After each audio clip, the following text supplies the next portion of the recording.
길쭉하게 나와. 됐다. 자, 그럼 시작할까요? 네. 26점. 저건 끌까 일단 그럼.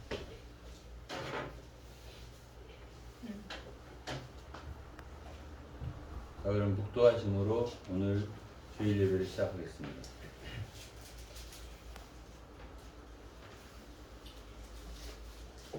너희 모든 나라들아 여호와를 찬양하며 너희 모든 백성들아 저를 칭송할지어다. 우리에게 향하신 여호와의 인자하심이 크고 진실하심이 영원하밀다. 아멘.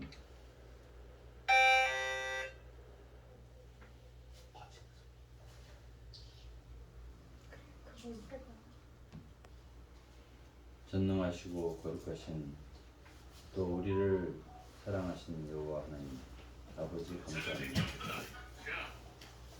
오늘도 저희들이 하나님 아버지 앞에 경배와 찬양을 드리러 나왔습니다. 오늘 이 예배를 하나님 받아주시고 저희들 모두 영광을 돌리며 감사와 찬미를 돌리오니 받아주시고 또 우리에게 큰 은혜를 허락해 주옵소서. 예배 모든 순서를 주님 주장해 주실 줄 믿사옵고 우리 주 예수 그리스도의 이름으로 기도드리옵나이다. 아멘. 네, 찬송가 26장 부르겠습니다. 이 찬송 부른 다음에 차기장 장로님 기도해 주시겠습니다.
지금이나 어제나 오늘이나 주님께서 역사하시고 살아서 인도하신 아버지 하나님 은혜를 감사드립니다. 저희들 세상 살 때에도 주님 말씀대로 살지 못하고 주님 아버지 뜻대로 살지 못한 죄도 십자가의 보혈의 피로써 깨끗하게 씻어주시고 인도해 주시옵소서. 오늘도 주일을 맞이해 주님께 영광 돌리며 찬양과 경배로 저희들이 몸과 마음을 다할 수 있는 시간이 되게 하여 주시옵소서. 저희들 살아가는 동안도 저희 뜻대로 마음대로 아버지 살지 못하고 주님 뜻대로 주님대로 사는 저들 되게 하여 주시고 아버지 하나님께서 저희들 사랑하시고 인도하시는 줄 믿습니다. 끝까지 이 험하고 혼탁한 이 세상에서 저희들 아버지 주님 믿는 자들이 빛과 소금과 사랑의 칼을 잘 감당할 수 있도록 주님께서 능력과 권능을 허락하여 주시옵소서. 이 시간도 말씀을 전하실 감동 목사님께 늘 성령님께서 역사하시고 아버지 하나님 강건한 몸을 주셔서 아버지 그 말씀을 통하여 많은 사람들이 구원을 받고 많은 사람들이 영혼의 아버지 하나님 유기 힘과 새 힘을 얻어서 아버지 하나님 주님께서 많은 나라와 세계가 전파되며 아버지 많은 사람들이 전도가 될 수 있도록 말씀이 되게 하시고 이 시간도 성령님께서 역사하셔서 그 말씀이 저희들이 아버지 영과 육의 말씀이 되며 아버지 하나님 진리의 말씀이 되게 하시고 복음의 말씀이 되게 하여 주시옵소서. 오늘 예배를 주님께 의탁드리며 예수 그리스도 이름으로 기도드립니다. 아멘.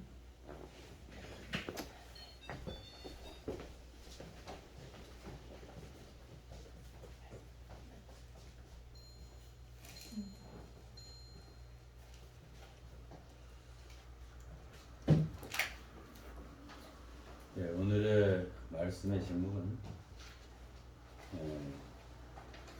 건강한 그리스도인이 되려면 이런 제목입니다. 더 쉽게 말하면 좋은 그리스도인이 되려면 그런 뜻입니다.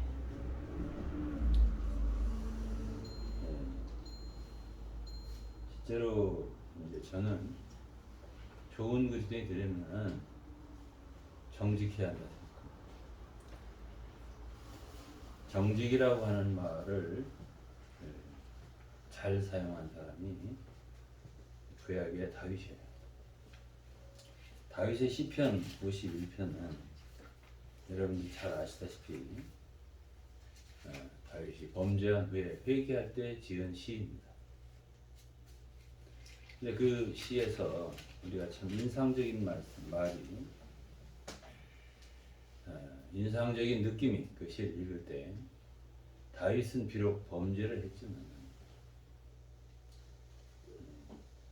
정직하다는 거예요. 하나님 앞에 정직하다는 거예요. 죄를 감추지 않았습니다.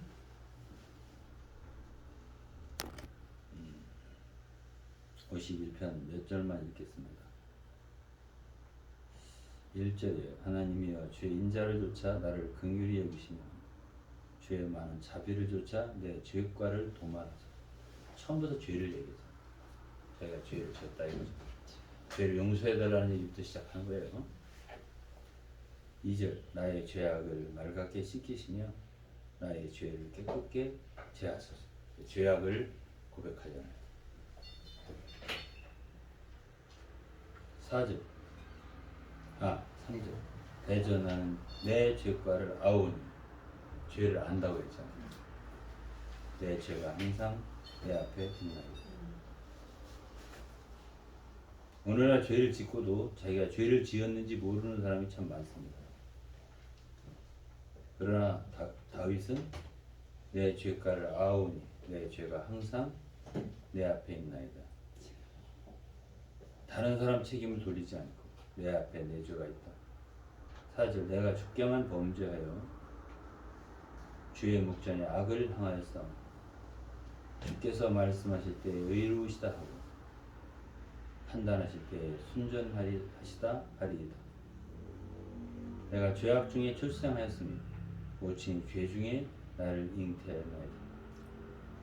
이제 자기의 철저한 죄를 고백하고 또 자신이 아주 죄로 짜여졌고 조성되고 아주 죄를 출생했다. 그렇게 고백을 하고 있습니다.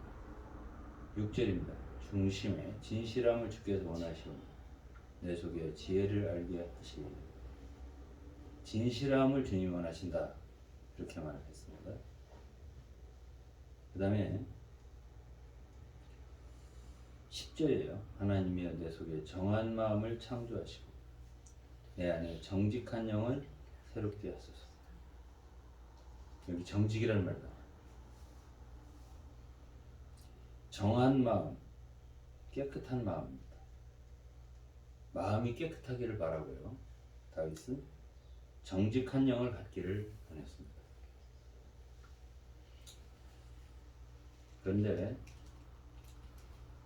우리가 정직한 사람이 되려면 중요한 게 있어요. 그게 뭐냐면 양심입니다.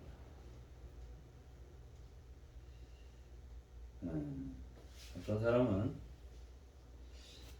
나는 잘 믿으려 해도 잘 믿어지지 않는다 이렇게 말하거든요.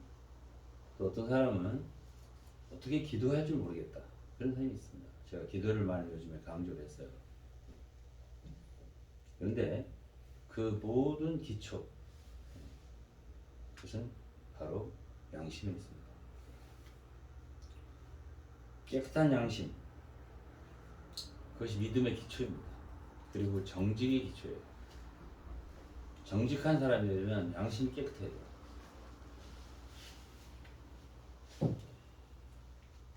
디모데전서 3장 9절에는요 집사의 자격이 나오는데 집사는 주로 뭘 다루죠? 주로 교회의 사무를 다룹니다. 사무 중에도 예루살렘 교회 집사가 처음 세워질 때 음식을 공개하는 많은 사람이 헌금을 했잖아요. 재물을 다루는 거예요. 이것을 이제 가난한 사람한테 나눠주는 이런 일들이. 그 집사의 자격에서 사도 바울은 3장 9절입니다. 디모데전서 3장 9절. 깨끗한 양심에 믿음의 비밀을 가진 자라야 할지 있어요. 양심하고 믿음이 관계가 있단 말이에요. 우리의 양심은 깨끗하고 맑을수록 좋아요. 투명할수록. 그래서 유리창에 먼지가 많이 꼈다든지 혹은 기름때가 많이 꼈다든지 그러면은 밖에 사물이 보이지 않아요. 그러나 깨끗한 유리창이 맑아요. 투명합니다. 그러면은 밖에 사물이 잘 보여요. 하나님 빛이십니다. 하나님 말씀도 빛의 말씀이에요. 왜 우리에게 그것이 빛으로 다가오지 않느냐? 왜 믿음으로 다가오지 않느냐 하면 우리의 양심에 문제가 있기 때문에 양심에 때가 꼈기 때문에 그렇습니다. 그렇기 때문에 하나님 말씀이 있는 그대로 비춰주지 않는 거예요. 맑은 호수에는 달이며 나무며 모든 것이 다 그대로 비쳐요. 우리 얼굴도 그대로 비쳐요.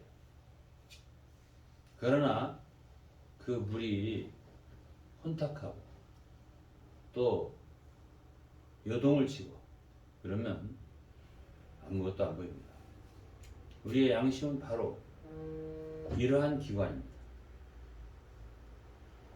그래서 양심은 매우 중요하죠. 디모데전서에서 양심에 대해서 3장만 말한 게 아니에요. 1장도 말했습니다. 1장 18절에 바울은 디모데한테 이런 말을 했습니다. 아들 디모데야, 내가 네게 이 경계로서 명하노니 전에 너를 지도한 예언을 따라 그곳으로 선한 싸움을 싸우며. 여기서 젊은 사역자들은 자기가 아는 성경 지식, 물론 디모데는 어려서부터 성경을 잘 알았습니다. 그렇게 기록이 돼 있어요. 그러나 바울은 내가 네게 이 경계로서 명하노니, 명령한다. 커맨드라는 말을 썼습니다. 명령한다. 연장한 사역자는 젊은 동역자에게 명령을 할 수가 있어요. 그래서 전에 너를 지도한 예언을 따라 그것으로 선한 싸움을 싸우라고 했습니다. 사역자들은 그냥 말씀을 사람들에게 가르치는 것만이 아니에요. 싸움이 있습니다. 왜? 마귀가 있기 때문이죠. 마귀는 뭐하고 친하냐면 인간의 육체하고 친해요. 가깝습니다. 죄와 가까워요.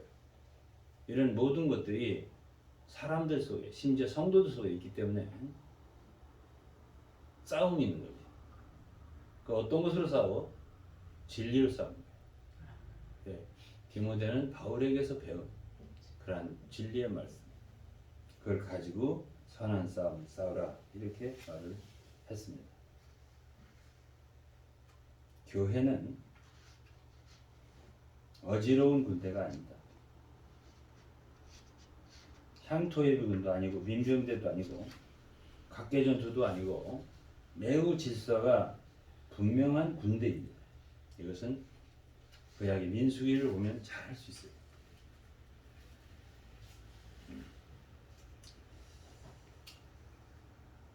19절입니다. 디모데전서 1장 19절. 믿음과 착한 양심을 가지라고 했습니다. 믿음과 양심의 관계가 있다고 제가 말씀드렸죠. 디모데전서 3장 9절도 같은 깨끗한 양심의 믿음의 비밀. 이 믿음과 양심의 관계에 지었죠. 19절도 마찬가지예요. 믿음과 착한 양심을 가져. 어떤 이들이 이 양심을 버렸고 그 믿음에 관하여는 파선하였느니라. 자, 여기 또 양심과 믿음을 관련시켜서 말했어요. 그러니까 우리의 양심이 얼마나 깨끗한가 하면 우리가 얼마나 건강한 믿음을, 참 믿음을 소유하는 것과 매우 관계가 있다. 이거를 성경을 통해 아시고 있습니다. 그 다음에 이제 20절은 디모데전서 1장 20절이에요. 매우 강하게 말합니다. 그 가운데 후메네오와 알렉산더가 있으니 그 가운데는 누구죠? 예? 믿음을 버린 사람들을 말하는 거예요. 믿음이 파손된 사람들, 양심을 버린 사람들이 있다. 이들도 틀림없이 믿는 이들입니다. 믿는 이들이 아닌데 이런 얘기를 할 리가 없죠. 믿는 이들 가운데도 양심을 버리고 사는 사람들이 있다. 믿음이 이미 파손된 사람들이 있다. 그리고 그들의 이름을 거명했습니다. 후메네오와 알렉산더. 그들을 바울 사도는 그랬어요. 후메네오와 알렉산더가 내가 사단에게 내어준 것은 저희로 징계를 받아 회방하지 말게 하려 합니다. 이들은 양심이 없으니까, 양심 버렸으니까, 믿음에 파손했으니까 함부로 사도들을 당시에 주님이 세우신 말씀의 사역자들을 어떻게 했다고요? 회방합니다. 그래서 사도 바울은 그의 권위로, 그의 기도로, 하나님이 주신 의임으로 사단에게 내어주고 그들을 하여금 징계를 받아서 해방을 못하게 했다. 이게 20절의 말씀입니다.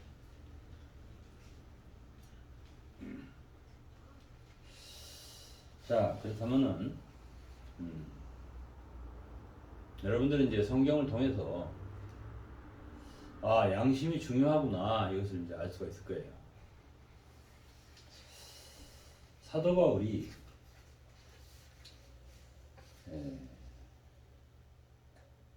사도행전 23장 1절에 보면 성경을 조금 읽어볼게요. 오늘 사도행전 23장 1절에 보시면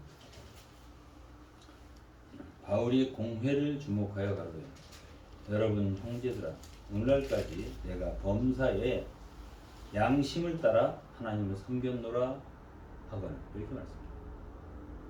그러니까 바울의 사역, 바울의 삶을 얘기한 건데요. 무엇을 바울 사도는 중요시했느냐? 양심이에요. 자기 양심입니다.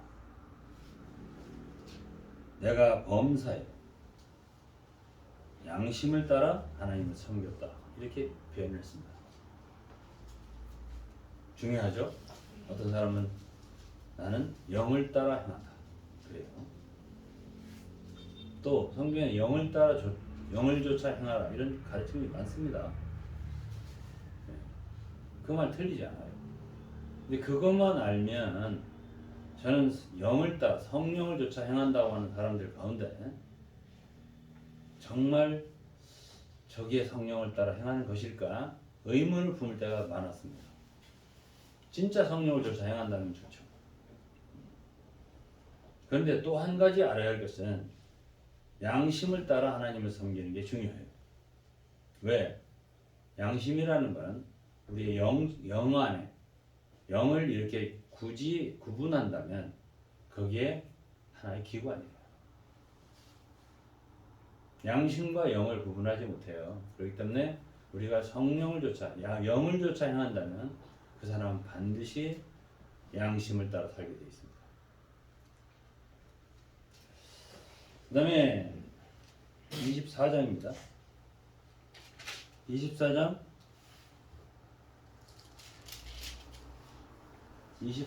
15절입니다. 저희의 기다리는 바 하나님을 향한 소망을 나도 가졌으니 곧 의인과 악인의 부활이 있으리라 합니다. 여기서 바울은 하나님을 향한 소망이 있다는 말씀입니다. 그것은 의인과 악인도 다 부활한다. 이러한 믿음이에요. 또 그것이 소망이에요. 부활이 소망이에요. 16절 이것을 인하여란 뭐죠? 부활의 소망이에요. 나도 하나님과 사람을 대하여 항상 뭐라겠죠?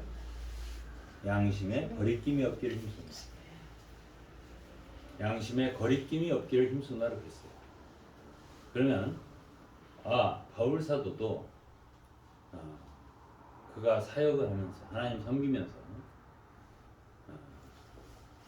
양심을 매우 중요하게 생각했구나 하는 거 알 수 있어요. 그렇죠? 그런데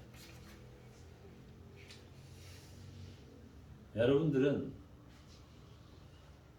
그렇게 쉽게 그러면 나도 양심을 지키면서 양심에 거리낌이 없게 잘 살아야 되겠구나 이렇게 이제 생각하고 간단하게 여길지도 몰라요. 그러나 저는 사역을 오래 했잖아요.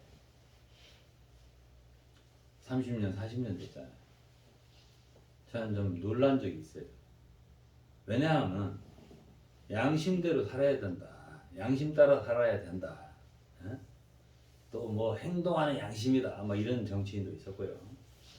난 굉장히 그런 사람들은 진짜 양심대로 살 줄 알았어요.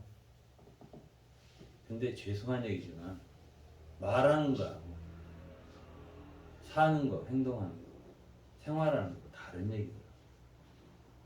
그리고 사람들이 말하는 양심이 저마다 다르더라고요. 그래서 그냥 바울처럼 양심에 거리낌이 없기를 힘쓰게 살아라 이 말 한마디를 해줘가지고는 양심을 따라 살 수 있는 사람이 몇이나 될까? 어렵겠다는 생각이 들더라고요. 오랜 세월이 지나서 제가 느낀 거고 깨달은 거예요. 그냥 성경에 이렇게 되어 있으니까 우리 가르치면 다 양심에 따라 살 거 아니에요. 절대 그렇지가 않아요. 그래서 이제 오늘은 제가 조금 본질적으로 깊이 이 부분을 다루려고 해요. 아마 여러분들이 많이 생각해보지 않았을 거예요. 저는 이 부분을 깊이 생각했어요. 오래된 사역자가 그래서 필요한 거예요.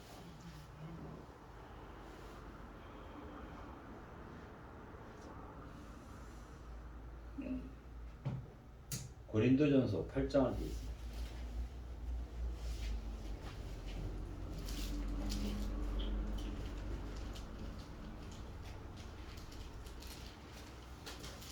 고린도전서 8장 7절입니다. 그러나 이 지식은 사람마다 가지지 못하여 어떤 이들은 지금까지 우상에 대한 습관이 있어 우상의 제물로 알고 먹는 거로 그들의 양심이 약하여지고 더러워지느니라. 여기 양심 얘기가 나오죠. 근데 이 양심은 7절에 이 지식은 사람마다 가지지 못하여 이랬죠. 그럼 양심하고 뭐가 관계가 있다는 얘기죠? 그렇죠. 지식하고 관계가 있다는 얘기예요. 자기가 어떻게 알고 있으면 그 양심이 그 정도만 정죄를 받는 거예요. 그 양심의 거리낌이 그 정도만 있는 거예요.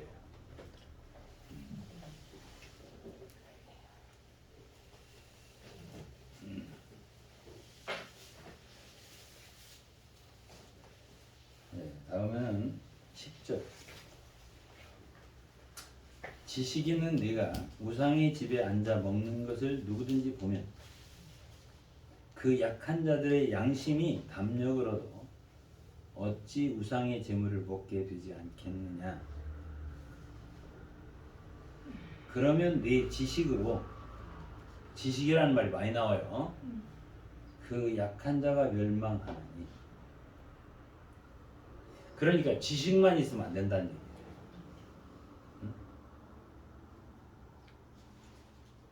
아는 지식으로 사람들을 함부로 가르치잖아요. 응? 굉장히 위험할 수 있어요.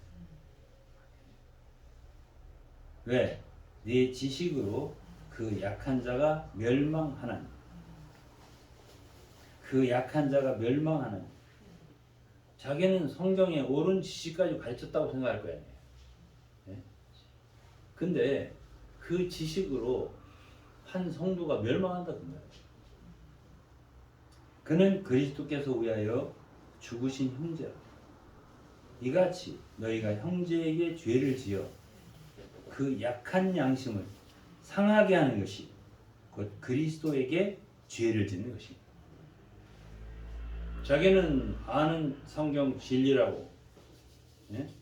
맞으면 이것이 옳은 성경의 말씀이라고 가르쳤는데 결과는 어떻다고요?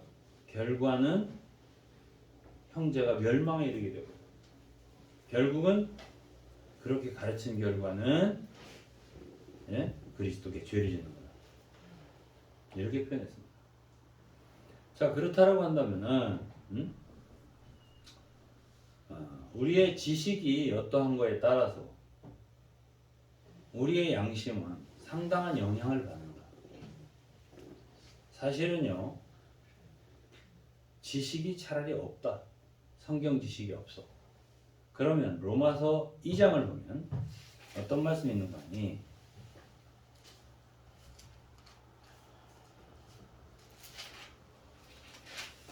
로마서 2장입니다. 로마서 2장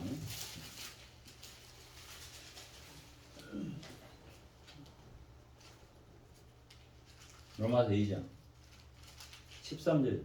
하나님 앞에서는 율법을 듣는 자가 의인이 아니요 오직 율법을 행하는 자라 의롭다 하심을 얻으리니. 14절이에요. 율법 없는 이방인이 본성으로 율법의 일을 행할 때는 이 사람은 율법이 없어도 자기가 자기에게 율법이 되나니. 15절이에요. 이런 이들은 그 양심이 증거가 되어 그 생각들이 서로 혹은 송상 혹은 변명하여 그 마음에 새긴 율법의 행위를 나타내니다. 자, 제가 간단하게 말하면 성경 지식이 없는 사람이 오히려 하나님이 원래 인간에게 부여한 양심의 작동이 제대로 돌아갈 수가 있다는 거예요. 우리는 최근에 영지주의에 대해서 많이 다루었습니다.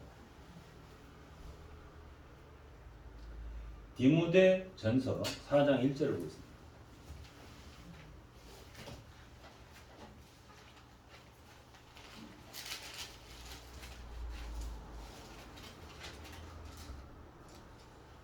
그러나 성령이 밝히 말씀하시기를 후에 어떤 사람들이 믿음에서 떠나 미혹하게 하는 영과 귀신의 가르침을 쫓으리라 하였으니, 자기 양심이 화인을 맞아서 외식함으로 거짓말을 하는 자들. 양심이 화인 맞은 사람들이 있다는 거예요.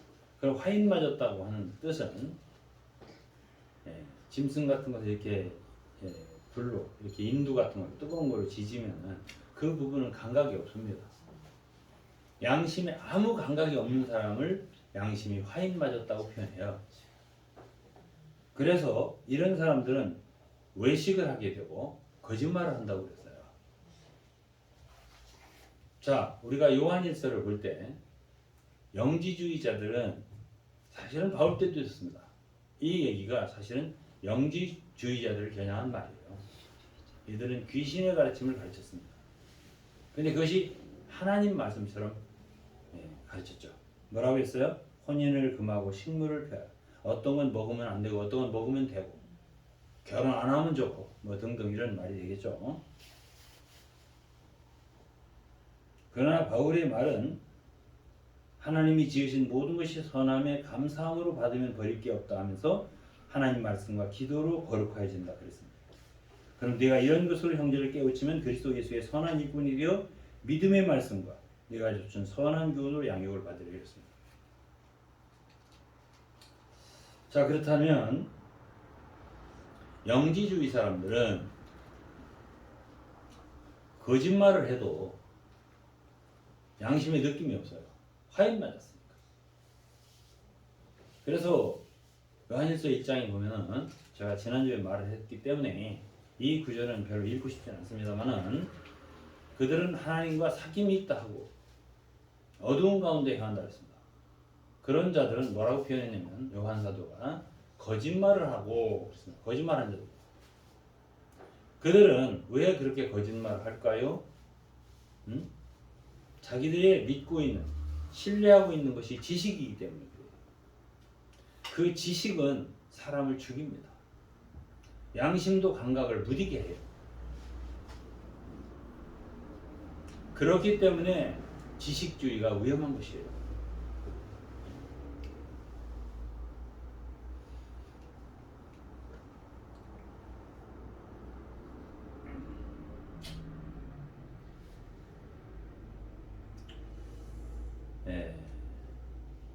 양심이란 한 번에 깨끗해지는 게 아니에요. 양심이 건강하게 작동하는 사람이 성숙한 사람이에요. 수없는 연단을 거쳐야 돼요. 디모데전서 4장에는요. 바울이 제가 아까 얘기했지 않습니까? 디모데전서 4장 읽었죠? 그 뒤에 보면 이런 말을 씁니다. 망령되고 호탄한 신화를 버리고 오직 경건에 이르기를 연습하라 했습니다. 연습이라는 게 뭐겠어요? 연습. 연습이라는 건 훈련이에요. 그렇기 때문에 이 경건이라고 하는 건 양심과 관계돼요. 양심이 깨끗하지 않고 경건해질 수 있는 길은 없어요. 우리가. 그런데 이게 하루아침에 경건이 이루어지느냐? 그렇지 않다고. 경건을 연습하라고 했잖아요. 하루아침에 양심이 깨끗해질 수 있냐? 그렇지 않아요. 수없는 과정을 거치면서 내가 과연 이렇게 행하는 것이 합당한가? 우리의 양심의 소리를 들을 수가 있어야 돼요. 그리고 자기를 처리할 수가 있어야 돼요. 그래서 양심이라고 하는 것은 우리가 그저 우리 기본적으로 주어지는 어떤 양심 그것만 지키면 된다 이렇게 생각하는 사람은 성숙하지 못해요. 잘하지 못합니다. 바울은 자기가 거리낌이 없는 양심 깨끗한 양심으로 하나님 앞에 거리낌이 없도록 힘쓴다고 했습니다.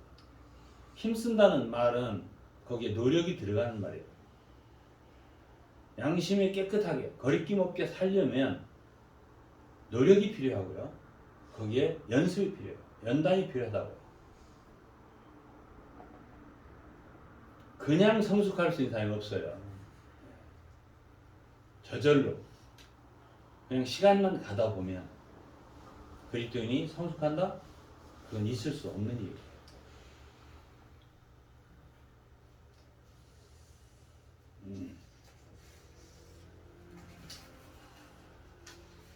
제가 거의 말 다 했습니다. 사실 이 얘기를 자세히 하려면은 한도 끝도 없습니다. 여러분들은 얼마나 듣기 원하세요?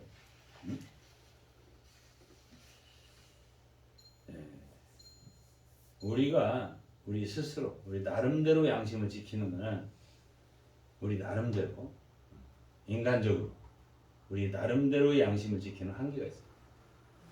그러면 우리의 양심이 다름을 받고 처리를 받고 깨끗게 되고 더욱 맑아질 수 있으려면 하나님 앞에서 양심을 지켜야 돼요. 우리 나름대로가 아니에요. 그렇기 때문에 우리가 기도가 필요한 것이에요. 제가 요즘에 기도를 많이 강조했어요. 그렇죠? 네. 그래서 회개가 많이 필요한 거예요. 우리의 말이며 행위며 행동 모든 것에서 하나님, 제가 이것이 옳습니까? 제가 과연 잘 말한 것입니까? 잘 행동한 것입니까? 이것을 하나님께 낱낱이 범사에 모든 것을 기도로 아뢰을 수 있어야 돼요. 그럴 때 하나님께서 비춰주세요. 하나님은 빛이십니다. 그리고 우리의 잘못된 것을 지적해 주세요. 그리고 우리는 느끼게 돼요. 아, 나는 이것이 크게 잘못된 것이 없는 줄 알고 말했는데 기도하다 보니까 하나님께서 나에게 빛을 비춰주시네. 잘못됐다고. 적어도 큰 죄는 아니라도 너는 그거는 굉장히 천박한 거야.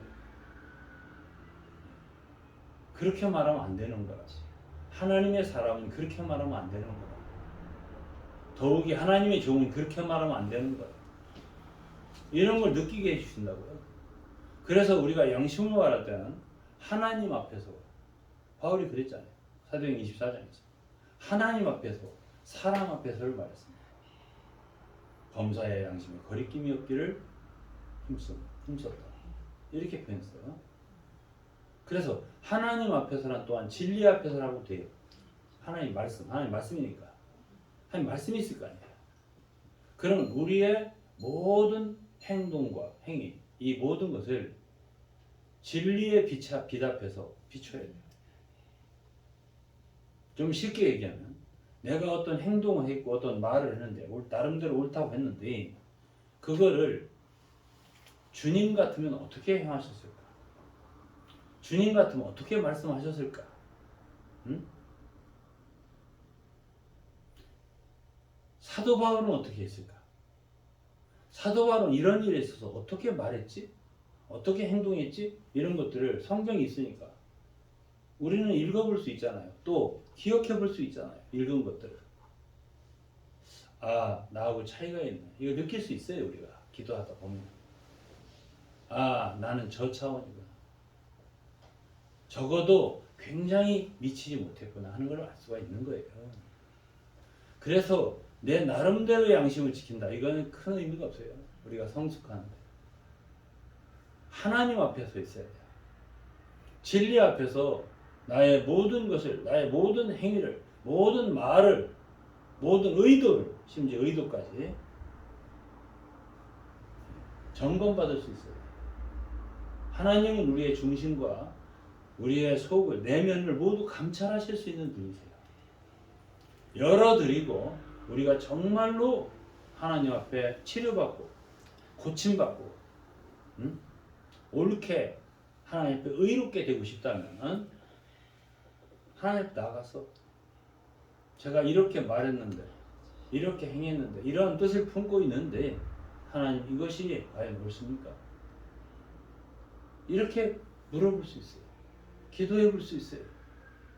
그럼 여러분들이 아무리 어린 그리스도인이라 하더라도 알 수 있어요. 하나님 알려주실 수 있어요.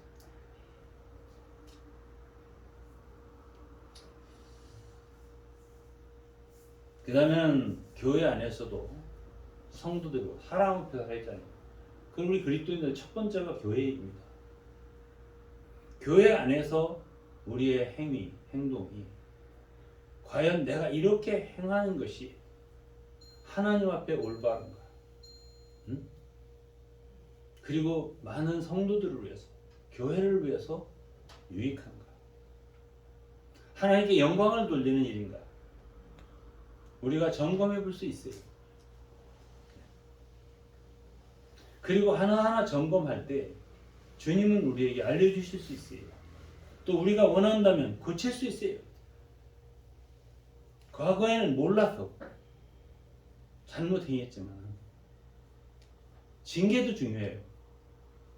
그럴 때 우리의 잘못된 것이 떨어져 나갈 수 있어요.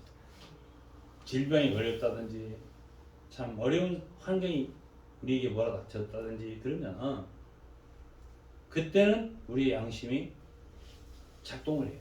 더. 아, 내가 잘못된 게 있었구나. 이렇게. 임종을 앞에 두잖아요. 그러면 그동안에 잠자던 양심 부분이 많이 살아나요. 그래서 죽을 때 되면은 죽을 때 돼서 철든다는 사람이 많습니다. 못된 남편들. 예? 예. 비교적 아내들은 좀 덜해요. 일생 부인 속만 썩이다가 죽을 때 되면은 양심이 살아나서 여보 미안해 속만 썩였어요. 그러면 부인이 하는 말이 너무 늦게 말씀하시네 이렇게 이제 한다고 그러더라고. 이제 저는 들은 말이니까 확인한 바는 없고 그렇게 하면 안 된다 그 소리예요. 간단하게 말하면 지금 살아있을 때 젊을 때부터 여보 미안해 내가 정말 당신 마음 몰라서 이런 식으로 말을 해야 돼. 예? 이 다 부인 고생 짤짤이 시켜놓고서 속을 아주 문드러지고 썩게 만들어 놓고서 이제 죽을 때 내가 여보 내가 과거를 생각해 잘한 게 하나도 없어 미안해 이게 뭐예요? 어? 그래서 예수 믿는다는 게 왜 좋은 거냐면 예수를 믿으면 교회를 오셔서 이렇게 양심의 고침을 받을 수 있잖아. 그래서 좋은 거예요. 예? 여러분 하나 그냥 그 얘기를 한번 해볼게.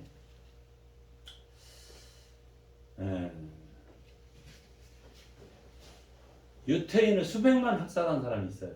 그 이름이 아히히만이라는 사람이에요.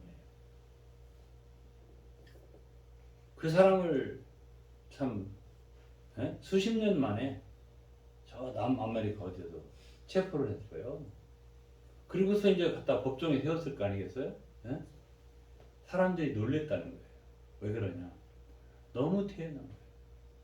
그래 수백만을 학살하고 죽였는데 예? 그동안 죄 속에 살았습니다. 나는 면목이 없습니다. 아니고 나는 의에서 시킨 대로 했습니다.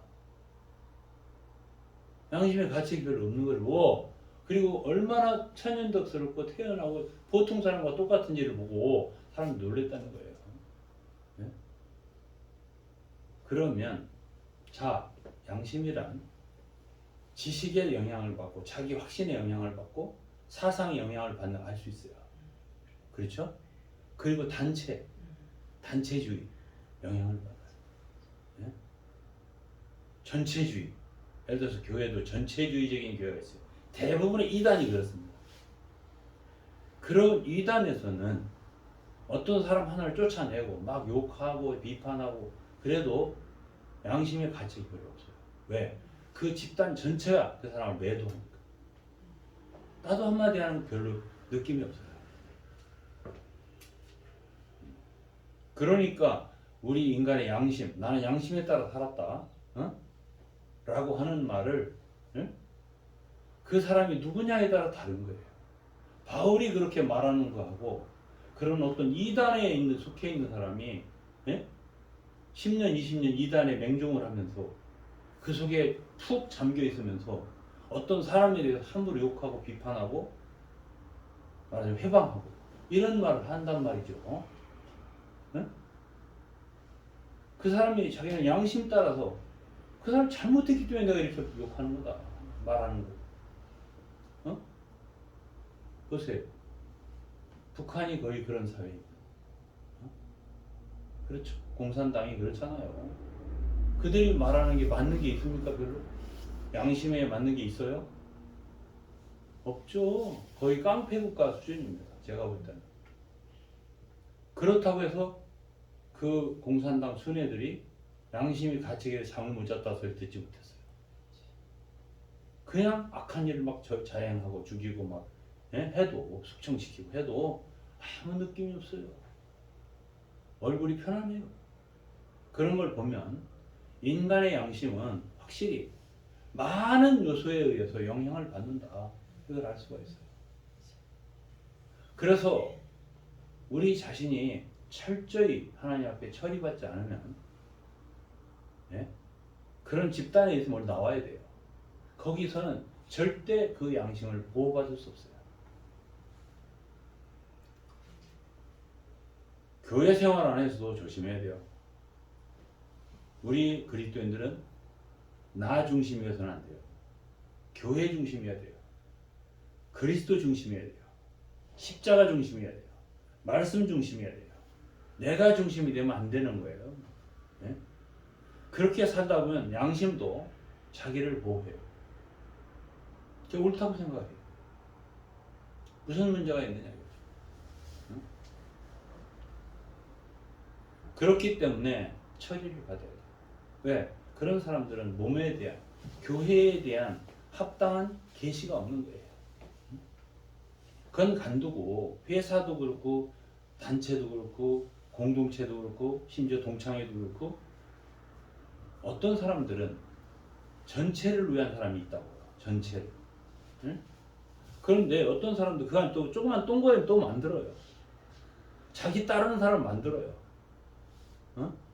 그래서 작은 동거람이 늘 생기게 하는 거죠. 하나님의 교회는 그런 단체가 아니에요.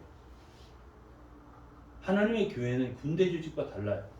많은 연대를 합해서 사단을 만든다든지 많은 사단을 만들어서 하나의 국방부를 만든다. 이거 아니에요. 그래서 통수권자 대통령이 통수라고. 이것이 국가의 군대지요. 그렇게 사단으로 나누어지는 게 아니에요. 교회는 모든 지체들이 왕이신 그리스도와 직접 머리의 그분이 직접 붙잡아요. 그리고 교회는 하나예요. 한 마음과 한 뜻으로 온전히 다 합하고 내가 돌보는 성도들을 교회 사람이 되게 만들어야 돼요. 내 사람이 되게 만들면 안 돼요. 그러나 그러한 것들이 습성화가 되면 어떻게 되느냐? 양심이 느낌이 없어져요. 당연한 관계다. 이렇게 생각하게 돼요. 네? 저는 제 아들이라도 저는 제 사람으로 생각하지 않습니다. 내 양심으로 말합니다. 그는 주님의 종이고 하나님의 사람이고 나도 마찬가지고 나도 주의 종이고 주님이 그를 세웠고 나도 주님이 세웠고 모든 사람을 동일하게 생각합니다. 진실입니다. 저는 옛날에 교회에 떠날 때 있잖아요. 제가 출판사를 맡았었어요. 제가 한두 가지 마칠게요. 무에서 유를 만들어 놨답니다. 제가 시작할 때 아무것도 없었어요. 그때 당시. 1983년에 시작했습니다. 그리고 17년 만에 정말 많은 걸 이루어 놨습니다. 재산도 엄청나게 이루어 놨습니다. 지금은 뭐 엄청나게 더 컸겠죠. 제가 떠날 때요. 떠나게 됐잖아요. 응? 내 권리를 주장해야겠어요? 하지 말아야겠어요? 네? 이거 이제 양심의 문제가 있는 것이에요. 이것이. 내가서 무에서 유를 만든 사람들이에요. 어? 내가 떠날 때 내 지분이 있을 거 아니에요. 어? 이게 양심의 문제가 있는 거예요. 응? 그 건물 제가 없으면 8층짜리 건물이 생길 수가 없어요. 그리고 건물 두 채를 학생센터로 사놨어요. 지금 뭐 얼마 갈지 모르지만 수십억이 될 겁니다. 자, 그러면 주장을 제가 해야 되겠어요? 말아야 되겠어요? 응? 거기에서 이제 양심이라고 하는 건 하나의 뭐가 있다 할까요? 응?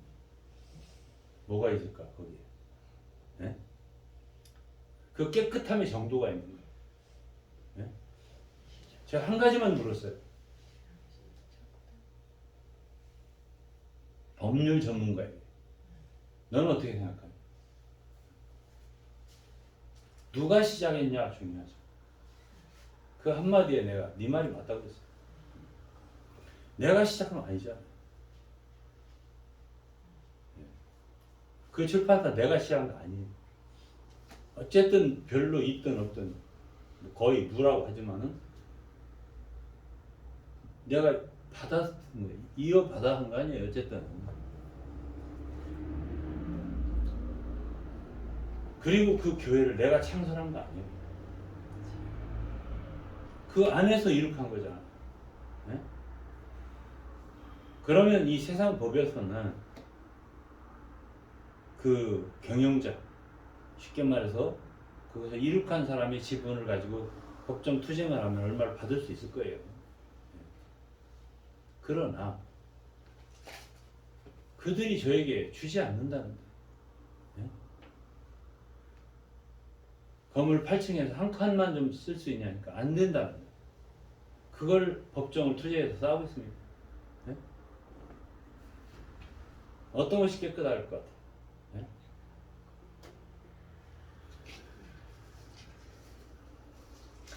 그래서 제가 말하는 것입니다. 양심이라고 하는 것은 과연 내가 이렇게 할 수 있는가? 인간적인 차원도 아니고 이 사회적인 차원도 아니고 법적인 차원도, 이 국가의 법적인 차원도 아니에요. 하나님의 성도로서 가장 선한 것이 무엇일까? 가장 깨끗한 것이 무엇일까를 찾는 거예요. 네? 그러려니까 어떻게 돼요? 많은 것을 잃어버리게 되죠. 포기하게 되는 거예요. 네? 상실하게 되는 거예요. 네. 교회 생활, 주님 섬기는 생활 쉽다고 생각하지 마세요. 쉽지 않아요. 네. 내려놓을 때는 과감하게 내려놓아야 돼요.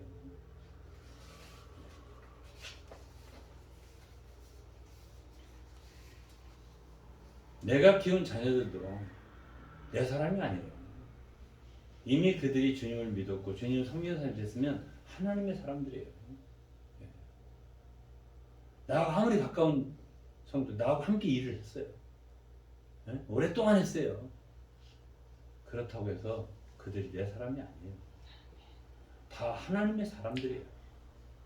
그렇기 때문에 주님께 맡겨야 되고요. 그리고 교회에 맡겨야 돼요. 교회 사람들이 되게 해야 돼요. 한 몸이니까. 성경에 얼마나 교회 하나, 몸의 하나를 말했습니까? 그들과 섞이게 해야 돼요. 물론 나도 그들 가운데 하나가 돼야 돼요.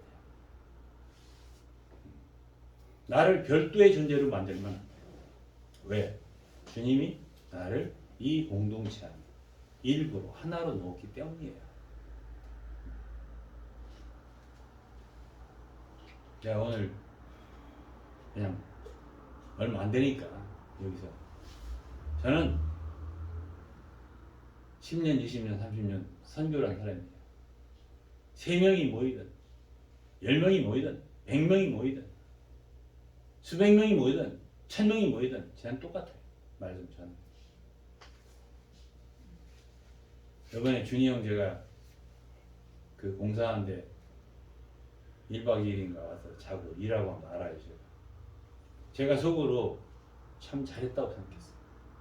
왜냐하면 그것이 내가 이 공동체에 있습니다.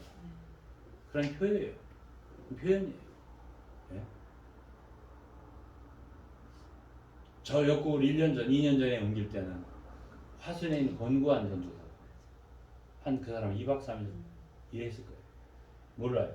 더 했을지도 몰라요. 지금 광주가 아니라 화순이지만 지금 중국에 있어요. 그러한 말하자면 하나의 성도로서 내가 이곳에 존재합니다. 최소한 나의 뭐랄까 내가 할 수 있는 것 최소한이죠. 그런 어떤 분을 감당함으로써 모든 성도들을 기쁘게 하고 감사하게 하고 이런 건 매우 중요하다고 생각을 해요.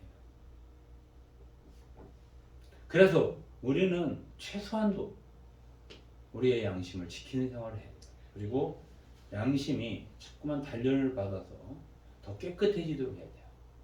그러면 점점 더 깨끗한 사람이 되는 거예요. 우리 자신. 점점 더 정직한 사람이 되는 거죠. 결국 그리스도의 신분은 어떤 사람이에요? 성경 읽어보면 여기서 5장에 보면 어떤 사람이에요? 깨끗한 사람. 깨끗함을 요구해요. 귀한 그릇, 주님이 쓰시는 귀한 그릇은 어떤 그릇이에요? 네? 감나가는 그릇이에요? 물론 금과 은이 감나겠죠. 그렇지만 디모데후서 2장을 읽으면 깨끗한 그릇이에요.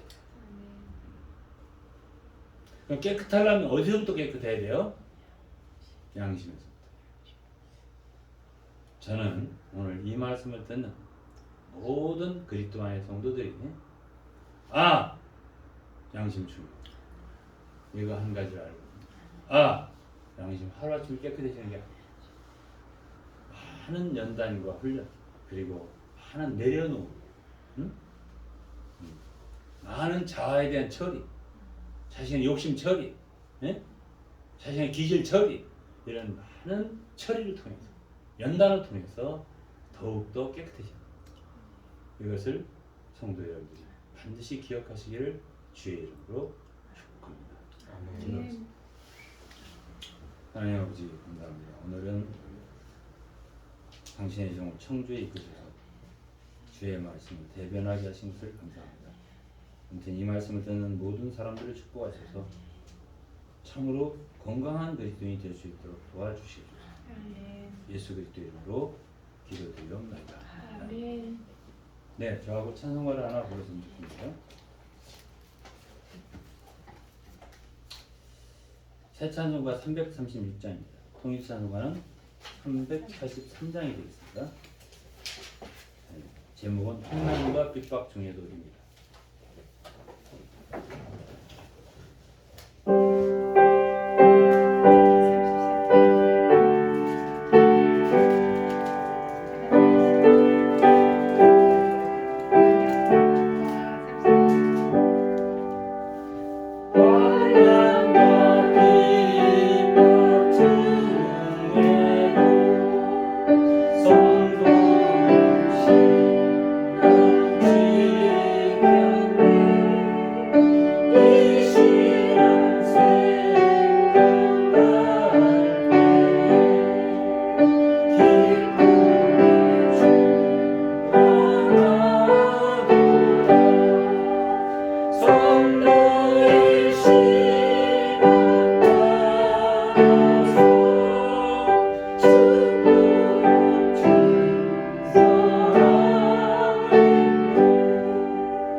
이 찬송을 제가 선택한 것은 특별히 2절 때문입니다. 옥중에 매인 성도나 양심은 자유로워. 아멘. 양심이 자유로운 성도가 성숙한 성도입니다. 아멘. 거리낌이 없기에 어떤 묶임이 없기에 어떤 정죄가 없기에 깨끗한 양심을 가질 때 우리의 양심은 자유롭습니다. 아멘. 이러한 양심을 갖기를 바라겠습니다. 아멘. 기도하겠습니다. 여기까지 녹화를 해주시기 바랍니다. 여기까지. 이 앞에서 끊으셔야 됩니다. 그거는 나도 이렇게 해서 하나. 하나님 감사합니다. 오늘 예배를 받으시는 아버지, 또 오늘 작은 물질이지만 우리가 주님께 예물을 드렸습니다. 드린 손길들을 축복해 주옵소서. 아멘. 건강도 지켜주시고 코로나가 성한 이 시대에 우리 사랑하는 성도들 질병에 걸리지 않도록 모두 지켜주시옵소서. 건강이나 하는 일이나 모든 일에 주님 함께해 주옵소서. 아멘. 이제는 우리 주 예수 그리스도의 은혜와 하나님의 사랑과 성령의 교통하심이 오늘 예배에 참석한 모든 성도들 머리 위에 영원토록 함께할지어다. 아멘.